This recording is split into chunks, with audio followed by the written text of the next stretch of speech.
Hello, what is your name? My name is Ruth Camus. How old are you? I'm 40 years old. What is your religion? I am Christian. Are you married? Yes. You have kids? I have one daughter. How old? She's 21 years old. How long you been working in Hong Kong? I worked for 5 months. Do you have any work experience in other countries? Yes. Where?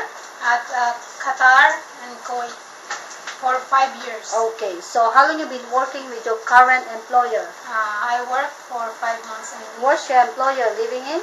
in Mount Shan. How many square feet of your employer's house? 700 square feet. How many family members there? There are 3. How many children? One baby. One How daughter. old? She is 2 years old. Okay, so would you please describe your daily working schedule? What time you wake up in the morning? When I wake up in the morning at 7:15, I prepare the things for the baby because she will go to school. Cook the breakfast for my madam and my sir and for the baby.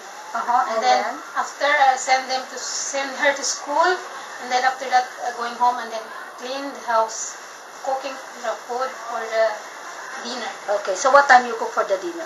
I started cook at 7:30. What time they eat? Sometimes they eat at 8. Okay. So what time you go to bed? I go to bed at 10. 10 o'clock. Okay, thank you so much. Thank you, ma'am.